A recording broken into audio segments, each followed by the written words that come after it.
So problem 6.13.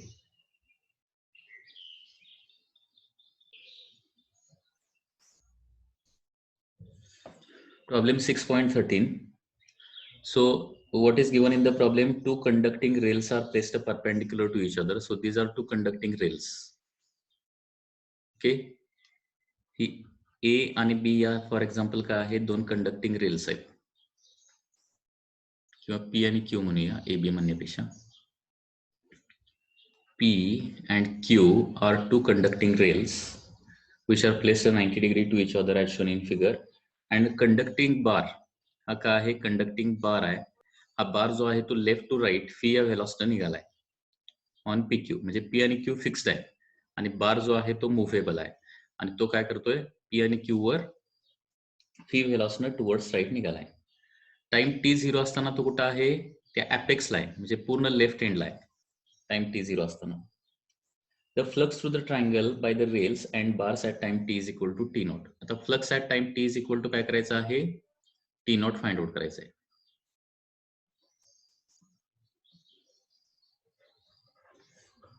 t is equal to t naught.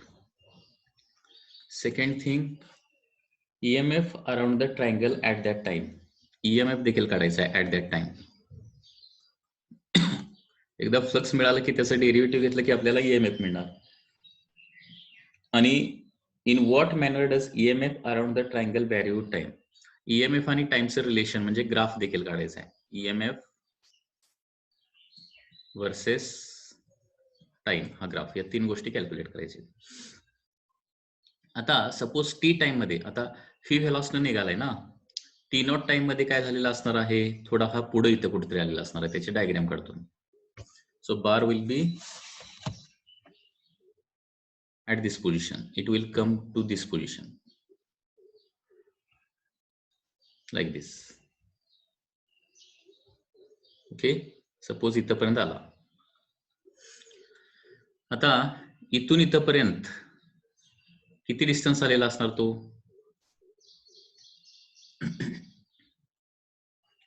Fee into T not distance आलेला असणार आहे इथून इथपर्यंत. ओके, म्हणजे हा जो ट्रायंगल आहे या ट्रायंगलची हाईट येणार आहे, कारण फ्लक्स काढण्यासाठी लक्षात घ्या इथं मॅग्नेटिक इंडक्शन बी तर आहेच. Okay, magnetic induction, magnetic field B आहे, that is outward direction. Flux काढण्यासाठी काय पाहिजे, magnetic induction and next area पाहिजे, बरोबर आहे ना. मॅग्नेटिक इंडक्शन आणि नंतर एरिया पाहिजे. मग एरिया काढण्यासाठी आपल्याला हा ट्रायंगल म्हणजेच काय येणार आहे, ट्रायंगलचाच एरिया येणार आहे. ट्रायंगलचा एरिया काढण्यासाठी आपल्याला हाईट आणि बेस इथला माहिती पाहिजे. तर ही हाईट येऊ शकते. हाईट किती येणार आहे, फी इंटू टी नॉट येणार. लक्षात येते का, fee into T not height येते. हे कसं आलं, लक्षात आलं का, की अगोदर सांगा यस किंवा नो किंवा रिपीट काय असेल ते चॅट सेक्शन मध्ये सांगितलं तरी चालेल.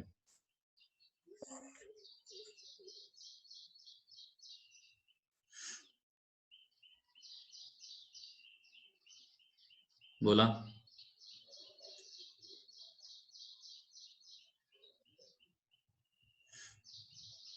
हे बघा किती स्पीडनं निघालाय तो बार, तो जो बार आहे हा व्हर्टिकल बार किती स्पीडनं निघालाय, फी स्पीडनं निघालाय.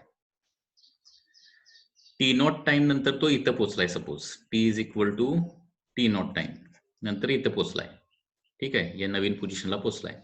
डिस्टन्स कसा काढतो आपण, distance is equal to speed into time करतो ना, स्पीड इंटू टाइम. किती स्पीडनं निघालाय फी आणि टाइम किती, टी नॉट. सो फी टी नॉट एवढं डिस्टन्स तो पुढे आलेला असणार आहे. म्हणजे या पोझिशन पासून या पोझिशन पर्यंत आलेला आहे ना, ते डिस्टन्स किती असणार आहे, फी टी नॉट असणार. म्हणजे या ट्रायंगलची हाईट किती झाली, हा जो ट्रायंगल आहे, हा जो ट्रायंगल काय जो तुम्हाला दिसतोय, for example x Y Z, हा ट्रायंगल जो काय दिसतोय एक्स वाय झेड, या ट्रायंगलची हाईट येणार आहे फी टी नॉट. आता आणखी काय पाहिजे, एक्स वाय माहिती पाहिजे, हा बेस माहिती पाहिजे किती आहे तो एक्स वाय. मला सांगा, ट्रायंगल बघून सांगा की एक्स वाय किती येईल, एक्स वाय किती येऊ शकेल, ट्रायंगल बघून जरा सांगा.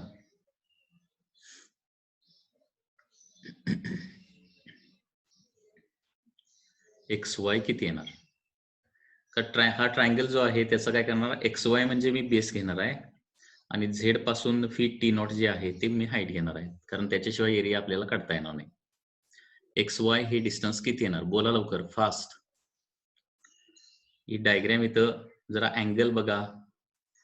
ओके, याच्यातला पाहिजे तर छोटा ट्रायंगल घ्या, मोठा एक्स वाय झेड घेऊ नका. एक्स वाय झेडचा हाफ ट्रायंगल घेऊन बघा, त्याच्यामधले सगळे अँगल बघा आणि त्याच्यानुसार एक्स वाय किती येते ते जरा मला सांगा.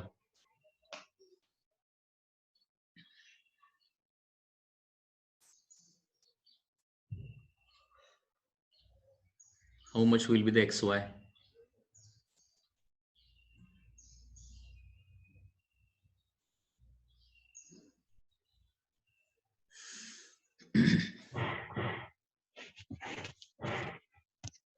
VT0. हा, हे बघा 90 डिग्री ही हाईट जी आहे ती काय करणार, 90 डिग्रीला दोन इक्वल पार्ट मध्ये कन्वर्ट करणार आहे. म्हणजे हा अँगल किती येणार आहे, 45 येणार. इथं 90 चे दोन इक्वल पार्ट झाले ना या हाईट मुळे, या डॉटेड लाईन मुळे 90 डिग्रीचे टू इक्वल पार्ट 45 डिग्री. हा 45 इथं 90 आहे, म्हणजे इथं किती असणार मग 45 असणार. 45. आता हे दोन 45 झाले तर काय होणार, ही साइड आणि ही साइड सेमच असणार ना. म्हणजे हा मिडल पॉइंट ओ जर असेल तर एक्सओ जेवढा असणार तेवढंच झेडओ असणार. X O is equal to Z O. म्हणजे हे फी टी नॉट येणार, कुठलं X2O. तसं ओ वाय देखील काय येणार आहे, फी टी नॉट येणार. ओके, म्हणजे इथं जो फॉर ट्रायंगल मी असं लिहू शकतो, for triangle x Y Z, x Y Z हा जो काय ट्रायंगल आहे त्याचा बेस किती येणार, 2 फी नॉट येणार, 2 फी टी नॉट येणार आहे, 2 फी टी नॉट. आणि हाईट किती येणार आहे, हाईट येणार आहे फी टी नॉट. आणि मग आता area, so therefore area that is A is equal to, formula काय असतो रे, half into base into height. Okay, so half base is 2 phi T naught into height किती आहे, phi T naught. And therefore काय येणार आहे, phi square T naught square हा तुमचा एरिया येणार आहे. म्हणजे टी नॉट टाइमला त्या बारनं तयार केलेला एरिया PQ बरोबर, PQ या दोन साइड बरोबर T is equal to T naught टाइमला, T is equal to T naught टाइमला एवढा एरिया तयार केलेला असणार आहे. Okay, phi square T naught square. आता मग फ्लक्स किती येणार सांगा रे. फ्लक्स म्हणजे काय असतं, BA कॉस थिटा असतं, BA cos theta. Flux phi is equal to BA cos theta. Magnetic induction काय बीच आहे, एरिया आहे phi square T naught square. आणि कॉस थिटा किती येणार रे, थिटा म्हणजे एरिया वेक्टर आणि मॅग्नेटिक इंडक्शन यांच्यामधला अँगल. मला सांगा इथं एरिया वेक्टर आणि मॅग्नेटिक इंडक्शन यांच्यामध्ये अँगल किती आहे, या एरियाला काढलेली परपेंडिक्युलर, एरिया वेक्टर म्हणजे एरियाला काढलेली परपेंडिक्युलर. एरिया वेक्टर कसा येणार रे, ट्रायंगलला परपेंडिक्युलर म्हणजे इनवर्ड आउटवर्ड येणार ना. आणि मॅग्नेटिक इंडक्शन देखील आउटवर्ड आहे. दोन्ही कसे आहेत, एकमेकाला पॅरलल आहेत. पॅरलल म्हणजे थिटा किती येणार, 0. सो कॉस 0 म्हणजे 0, बरोबर आहे ना. 1. मग हे झालं फ्लक्स तुमचं. So this is the answer. So T naught टाइमला जे काय फ्लक्स असणार आहे ते असणार आहे बी फी स्क्वेअर टी नॉट येणार आहे. ओके, आता EMF काढायचं आहे सेकंड. सो फर्स्ट क्वेश्चनचा आन्सर हे झालेला आहे. सेकंड क्वेश्चन, आता आपल्याला माहित आहे की E is equal to minus D phi by D T असतं ना. So minus D by D T of B phi square T naught square.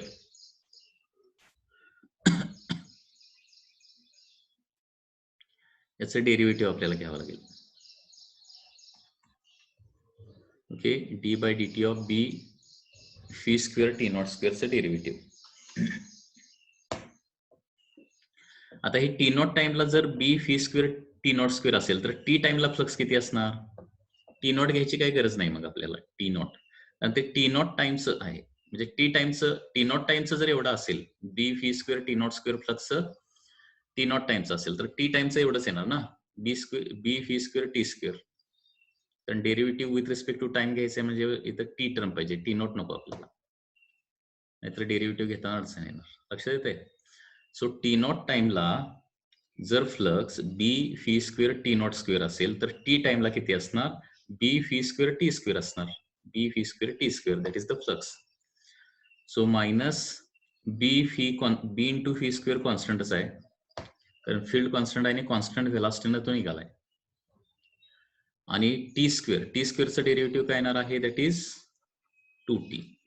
So EMF induced will be minus 2b v square into t.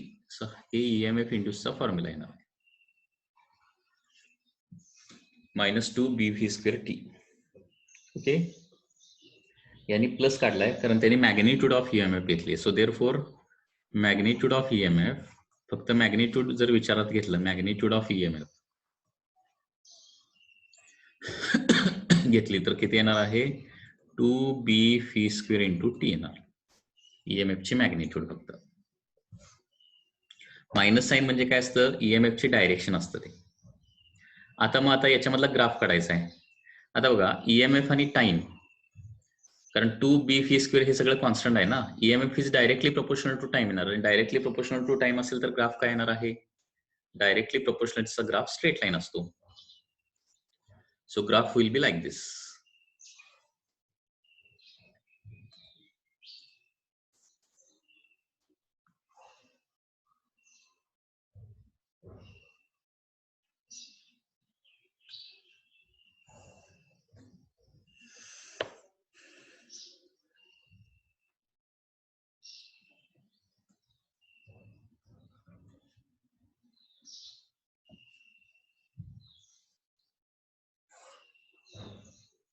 So this is the graph of E with t, कारण time t 0 असताना EMF 0 असणार, t वाढत जाईल तसं EMF काय होणार आहे? वाढत जाणार आहे. आणि याचा स्लोप काय असणार आहे? Slope will be equal to E by t ना, स्लोप म्हणजे E divided by t. E by t किती येत आहे इथं इक्वेशन वरून? 2b v स्क्वेअर हा याचा या ग्राफचा स्लोप असणार आहे.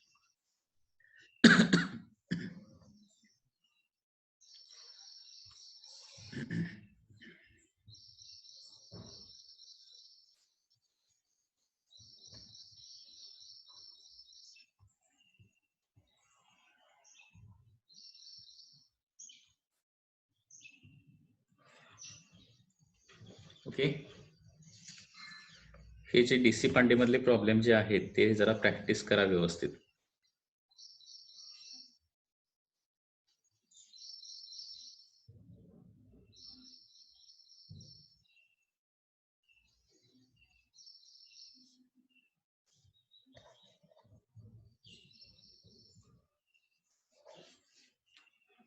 नेक्स्ट, आता direction of the induced EMF से रिलेटेड काही आपल्याला एक्झाम्पल्स बघायचे. Direction of induced EMF, it is based on the Lenz law.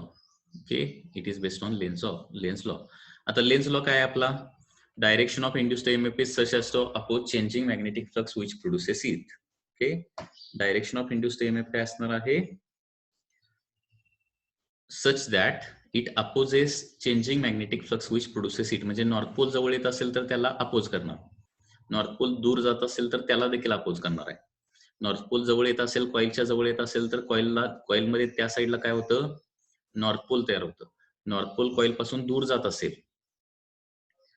तर त्या कॉइलमध्ये काय होणार आहे? त्या साईडला त्याला त्याचे मोशन अपोज करण्यासाठी साऊथ पोल क्रिएट होणार. म्हणजे थोडक्यात इंड्युस्ड EMF काय करतो? मॅग्नेटची मोशन जी आहे ती काय करतो? अपोज करतो. If it is coming towards it opposes, if it is moving away it opposes. मग त्याच्यानुसार अपोज करण्यासाठी जर अट्रॅक्शन पाहिजे असेल तर अट्रॅक्शन क्रिएट करतो, रिपल्शन पाहिजे असेल तर रिपल्शन क्रिएट करतो. नॉर्थ पोल कडे कॉइल येत असेल तर काय होणार आहे? त्याला अपोज करण्यासाठी कॉइलमध्ये काय होतं? त्या एंडला नॉर्थ पोल तयार होतो. आणि नॉर्थ पोल जर दूर जात असेल कॉइल पासून तर त्याची मोशन अपोज करण्यासाठी त्या कॉइल मध्ये काय होणार आहे, अट्रॅक्शन क्रिएट करावं लागेल आणि त्याच्यासाठी साऊथ पोल तयार होणार.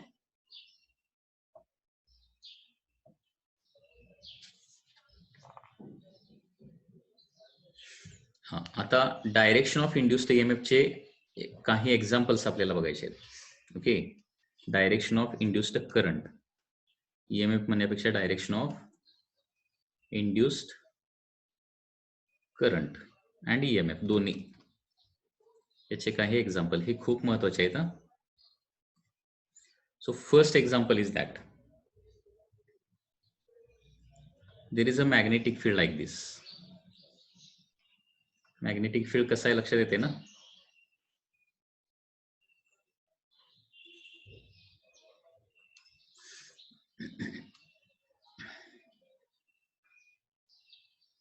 and there is a rectangular loop.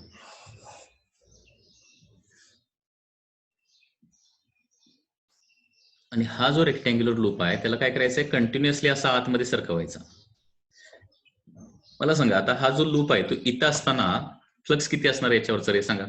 याचा एरिया ए आहे, मॅग्नेटिक इंडक्शन बी आहे. याच्यावरचं फ्लक्स किती आहे या रेक्टँग्युलर लूप वरचं? नेहा सांग. 0. नेहा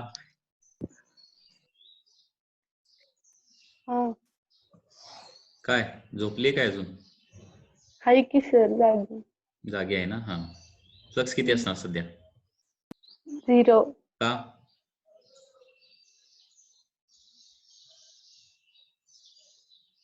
फ्लक्स 0 का? उगाचच. ती ऐश्वर्या आहे का? ऐश्वर्या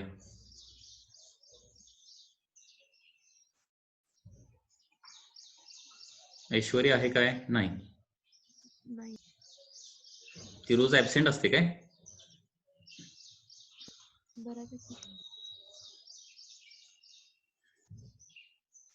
प्रतीक्षा सांग. कारण का ते मॅग्नेटिक फील्डच्या बाहेर आहे. मॅग्नेटिक फ्लक्सचा फॉर्म्युला काय? BA cos theta. याच्यातली कुठली टर्म 0 आहे आता इथं? बी 0 आहे कारण मॅग्नेटिक फील्डच्या बाहेर आहे. करेक्ट. आता काय होणार, फ्लक्स वाढणार आहे, बरोबर आहे ना. आणि फ्लक्स किती येणार? बी इंटू जेवढा एरिया आतमध्ये आहे तेवढंच.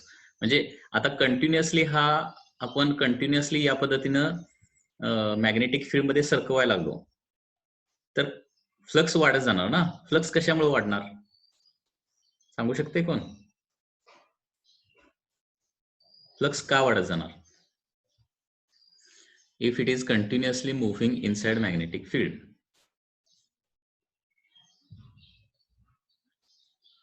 बी वाढत जाणार त्याच्यामुळे होणार ना. काय आर्या सांग. बी आहे तेवढंच राहणार पण एरिया बीच्या कॉन्टॅक्ट मध्ये जास्त येणार. म्हणजे area which is inside magnetic field काय होणार? वाढत जाणार. कारण एरिया घेताना आपण कुठला घ्यायचा असतो? कॉइलचा आहे तेवढा एरिया नव्हे, मॅग्नेटिक फील्ड मध्ये कॉइलचा किती एरिया आहे तेवढा घ्यावा लागतो. So as it is continuously moving inside, okay, flux जे आहे ते वाढत जाणार. आणि फ्लक्स वाढत गेलं तर फ्लक्स वाढत जाणं म्हणजे चेंज होणं. फ्लक्स चेंज होणार म्हणजे ईएमएफ किंवा करंट याच्यामध्ये इंड्यूस होणार आहे. आता क्वेश्चन असा आहे की what is the direction of induced current in this case. हा आत कंटिन्युअसली सरकवला तर डायरेक्शन ऑफ इंड्युस्ड करंट कसे असणार? क्लॉकवाईज असणार का अँटी क्लॉकवाईज असणार? असा क्वेश्चन आहे, लक्षात घ्या.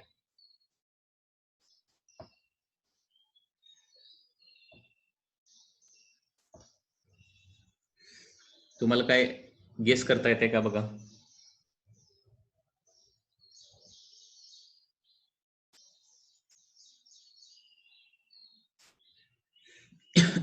बुक मध्ये एक्सप्लेनेशन दिलंय पण ते काय कळत नाही,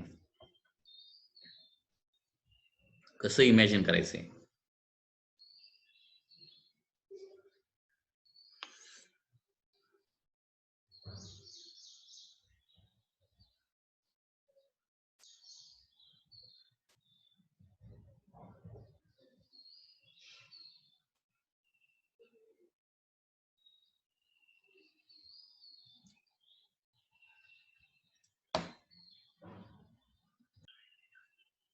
सो इंड्युस्ड करंट क्लॉकवाईज असणार का अँटी क्लॉकवाईज असणार हे फाइंड आउट करण्यासाठी दोन मेथड आहे.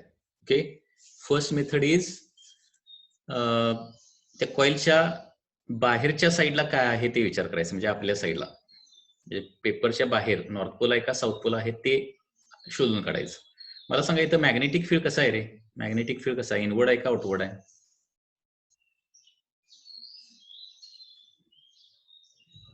कसं आहे मॅग्नेटिक फील्ड?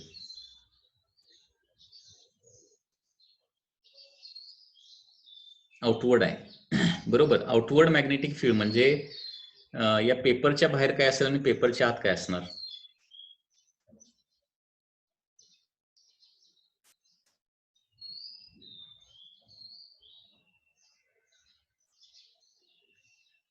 म्हणजे तुम्हाला जी स्क्रीन दिसते, मॅग्नेटिक फील्ड आउटवर्ड तयार होण्यासाठी कसं पाहिजे? नॉर्थ पोल कुठं पाहिजे, साऊथ पोल कुठं पाहिजे, असा माझा क्वेश्चन आहे. बोला, कोणतरी बोला. आदित्य सांग.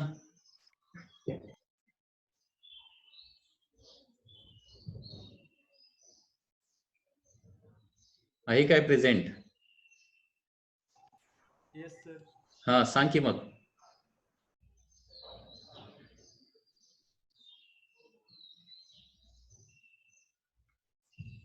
हे मॅग्नेटिक फील्ड कुणामुळे क्रिएट होते सांगा अगोदर. पहिली गोष्ट, युनिफॉर्म मॅग्नेटिक फील्ड आपल्याला प्रोड्यूस करायचं आहे. कुठल्या मॅग्नेटमुळे तयार करतो आपण?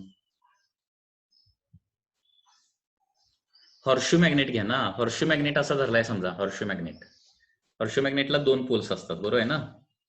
एक असणार आहे नॉर्थ पोल, दुसरा असणार आहे साऊथ पोल. मॅग्नेटिक फील्डची डायरेक्शन नॉर्थ टू साऊथ असते, ठीक आहे. मग इथं हा हॉर्शू मॅग्नेट कसा धरलेला असणार? त्याचा नॉर्थ पोल कुणीकडे असणार, साऊथ पोल कुणीकडे असणार? जरा विचार करा की. आत कोण असणार आणि बाहेर कोण असणार? कारण बाहेर यायला पाहिजे ना मॅग्नेटिक फील्ड. सर्कल डॉट म्हणजे तुमच्याकडे या लागले ते मॅग्नेटिक फील्ड. आउटवर्ड आहे. इनसाइड आउटसाइड काय पाहिजे?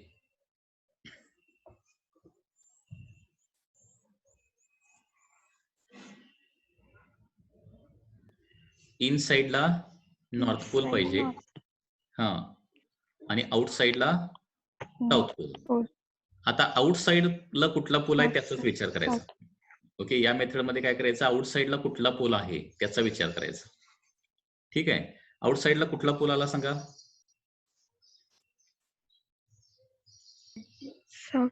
साऊथ पोल आला, ठीक आहे.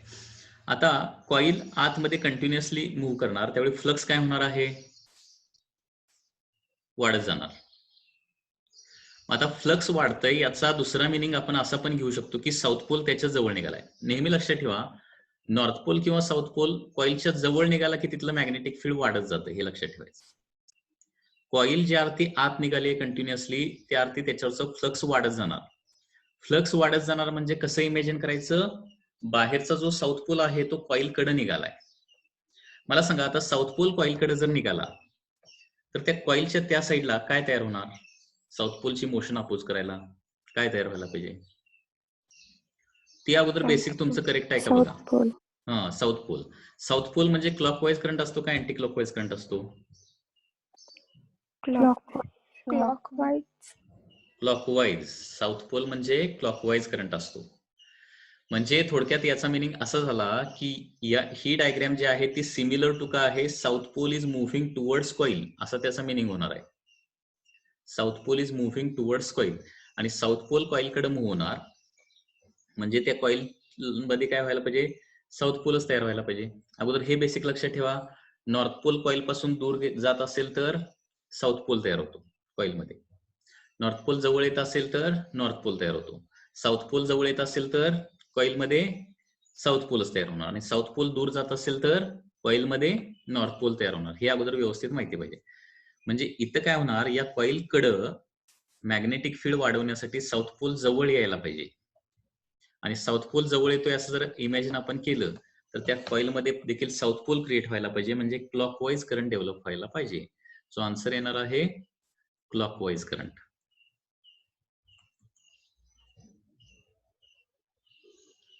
ही एक मेथड झाली. दुसरी मेथड जी आहे ती ऍक्च्युली अजून जराशी पुढे आहे. ते अगोदरच हे घेतलंय. राईट हँड थंब रूल वापरायचा. राईट हँड रूल वापरायचा. Right hand rule. आता राईट हँड रूल मध्ये 3 फिंगर्स इथे लावायचे आहेत. एक आहे 4 फिंगर, दुसरा आहे थंब आणि तिसरा आहे that is middle finger. Okay, बाकीचे फिंगर्स असे गुंडाळलेले असणार आहे.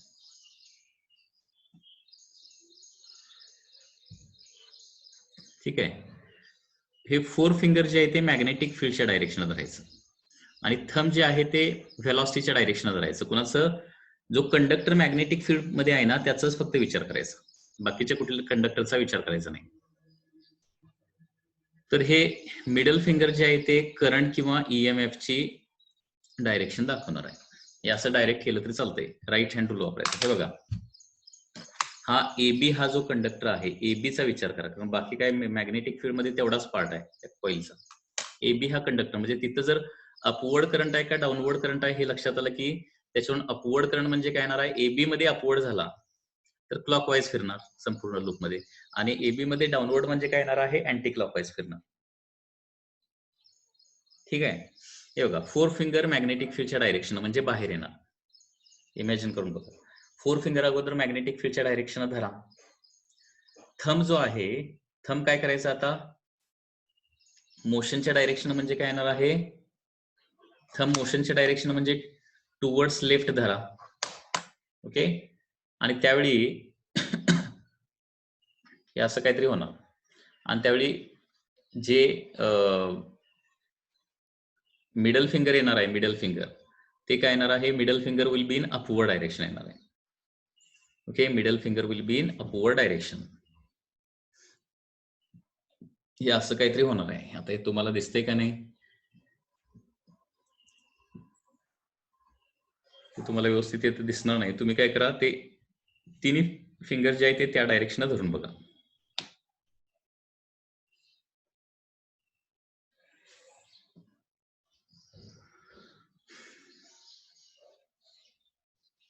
ओके,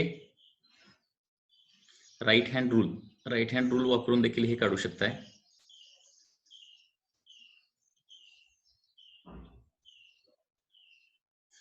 किंवा मग आणखी एक मेथड जर सांगायचीच झाली तर लेफ्ट हँड पाम रूल मग वापरावा लागेल.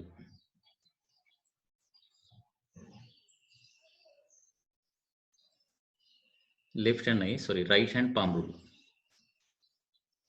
Right hand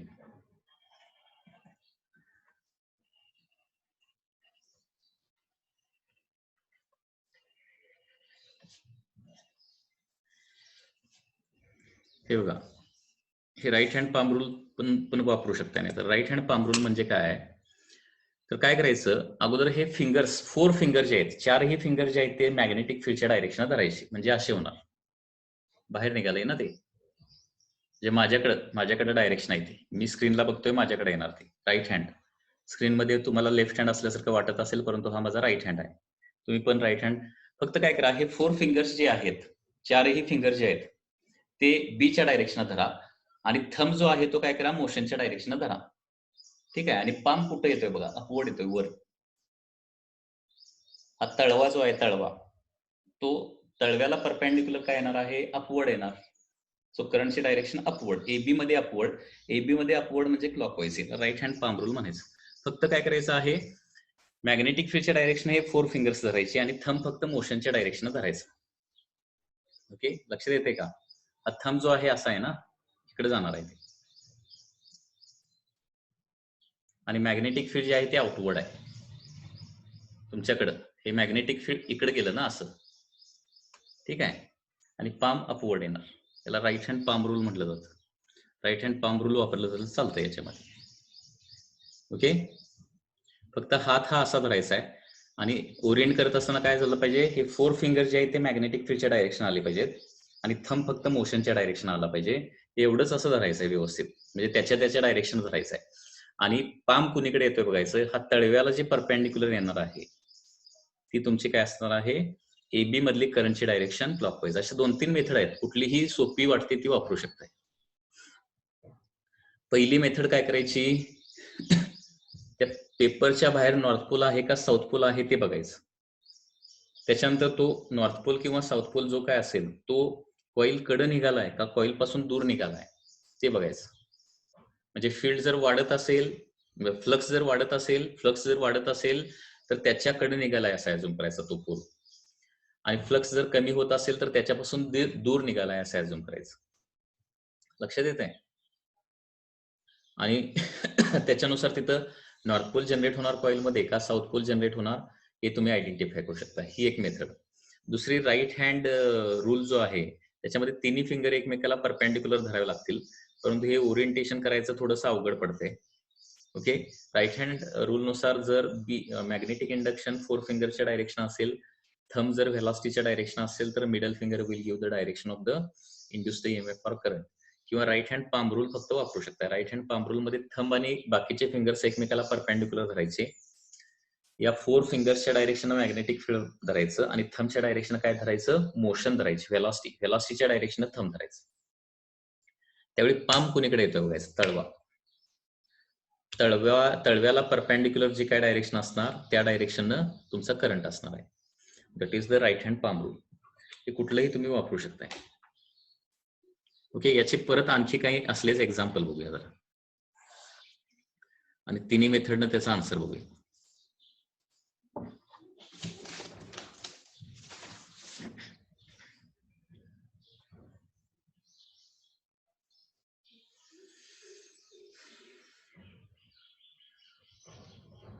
Suppose this is magnetic field.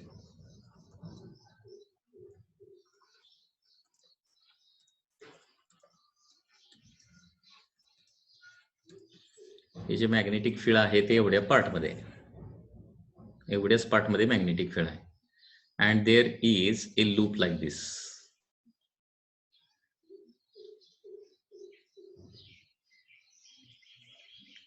Which is continuously moving inside, आतमध्ये निघालाय. तर हा जो लूप इथे दाखवलेला आहे याच्यामध्ये करंट क्लॉकवाईज असणार का अँटी क्लॉकवाईज असणार आहे. ओके, पहिली मेथड पहिल्या मेथडनं मला आन्सर सांगायचं आहे. पहिल्या मेथडनं कोण सांगू शकेल आन्सर याचं? क्लॉकवाईज करंट येणार का अँटी क्लॉकवाईज करंट येणार? कोण सांगतंय? पहिली गोष्ट म्हणजे बाहेर कोण आहे ते सांगायचं, कुठला पोल. त्याच्यानंतर तो पोल त्या कॉईल जवळ निघालाय का दूर निघालाय हे सांगायचं, आणि जवळ निघालाय का दूर निघालाय हे याच्यावरून काय सांगायचं, क्लॉकवाईज करंट डेव्हलप होणार का अँटी क्लॉकवाईज करंट डेव्हलप होणार हे सांगायचं आहे. ठीक आहे, तर याच्यामध्ये कोण सांगतंय? सिया सांग. सिया.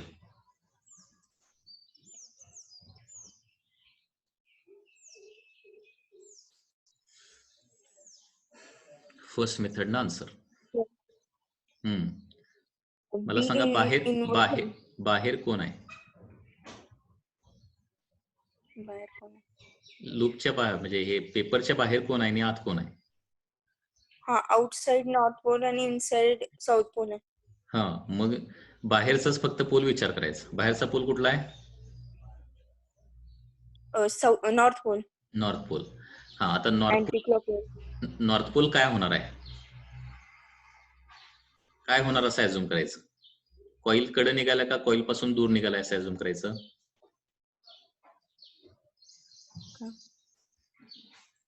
नॉर्थ पोल कॉईल कडे निघालाय असं अझ्युम करायचं. कारण का, जशी कॉईल मॅग्नेटिक फील्ड मध्ये जाणार तसं फ्लक्स वाढत जाणार ना, आणि फ्लक्स वाढण्यासाठी नॉर्थ पोल काय व्हावं लागतं, जवळ जावं लागतो.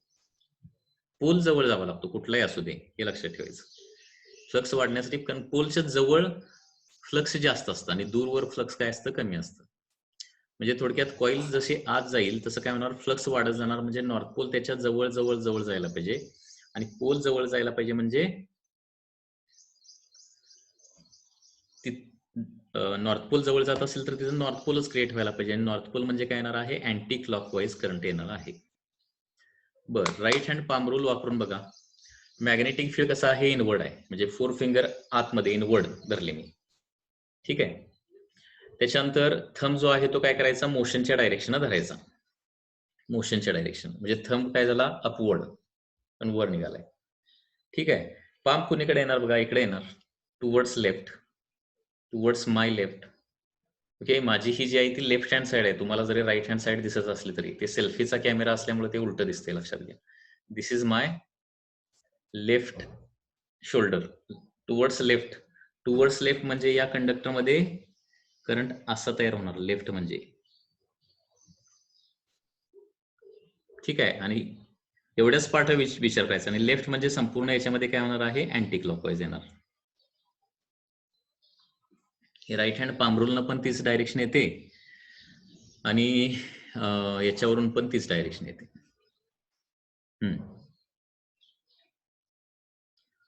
Next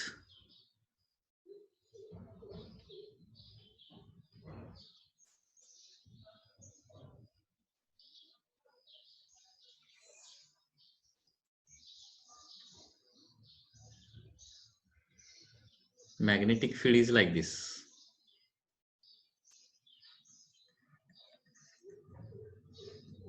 less than 1 minute is remaining, त्याच्यामुळे कधीही ते लेक्चर बंद पडू शकते. बर, आता क्वेश्चन असा आहे की हा रेक्टँग्युलर लूप मॅग्नेटिक फील्डच्या आतमध्ये आहे आणि इथून इथपर्यंत आला. क्लॉकवाईज ईएमएफ प्रोड्यूस होणार का अँटी क्लॉकवाईज? इथून फक्त इथपर्यंत सरकला. संपूर्ण स्क्वेअर मध्ये मॅग्नेटिक फील्ड आहे, फक्त दाखवताना दाखवलंय. सांगा रे आन्सर काय येणार, पडदिशी सांगा, मध्येच बंद पडायच्या अगोदर. फक्त लूप सुरुवातीला कंटिन्युअस लाईनच्या ठिकाणी होता, आता डॉटेड लाईनच्या ठिकाणी आलाय.